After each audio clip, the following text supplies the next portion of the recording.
Bonjour à tous.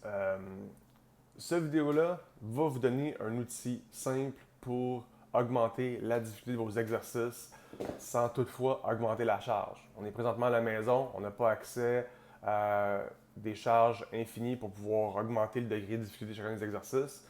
Donc, ce qu'on va faire, on va utiliser la perception à l'effort. Donc, c'est une auto-évaluation de perception à un exercice précis. Comme par exemple, si vous faites un squat, puis dans votre squat, vous avez à la maison une charge de, disons, 30 livres. Mais vous n'avez pas accès à augmenter cette charge-là.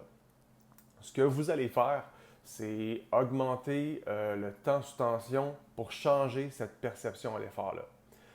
Disons que vous avez disons, 3 séries de 10 répétitions au squat à faire avec 30 livres et on vous demande de descendre en 2 secondes, monter en 1.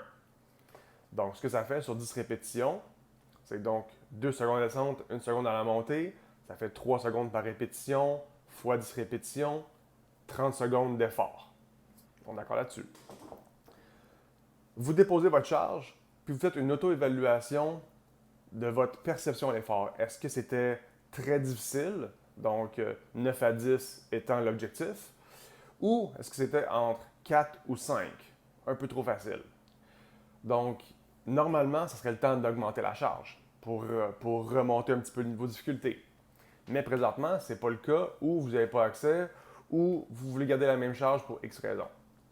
Ce que vous pouvez faire, c'est simplement augmenter le temps sous tension. Donc, pour le même 10 répétitions, avec le même 30 livres, vous allez descendre sur 4 secondes, donc 4, 3, 2, 1, et remonter en 1 seconde, ce qui fait 5 secondes sous tension par répétition, fois 10 répétitions, ce qui vous donne 50 secondes sous tension. Désolé. Donc, vous avez 50 secondes sous tension versus 30 secondes sous tension. Vous venez d'augmenter le niveau de difficulté de votre exercice et par le fait même, vous pouvez juste réévaluer votre situation, votre perception à l'effort. Donc maintenant, avec ce nouveau tempo-là, est-ce que ma difficulté vient de passer de 8 à 9 sur 10 plutôt que 4 à 5 sur 10? Si oui, parfait. Vous avez inventé la difficulté du mouvement. Donc vous avez un nouvel outil de progression. Ce que vous pouvez aussi faire, c'est faire des pauses isométriques à travers la répétition. C'est-à-dire que, disons que vous descendez encore une fois en 4 secondes votre répétition, vous arrêtez 2 secondes dans le bas, donc 1, 2, et vous remontez. Cette pause isométrique-là va augmenter encore une fois le temps sous tension dans une partie du mouvement dans lequel vous pouvez être plus faible ou simplement même plus fort. Vous pouvez être au milieu du mouvement, donc au milieu de la descente, vous pouvez arrêter 2 secondes, ou dans le bas du mouvement, vous êtes un peu plus faible, faites un arrêt de 2 secondes. Ça va encore une fois augmenter la difficulté de l'exercice et par le fait même votre perception à l'effort. Donc, sans jamais toucher à votre charge, vous avez 2 outils pour pouvoir augmenter la difficulté d'un exercice, que ce soit un squat, un push-up, un chin-up, n'importe quel type d'exercice, ces outils peuvent être applicables.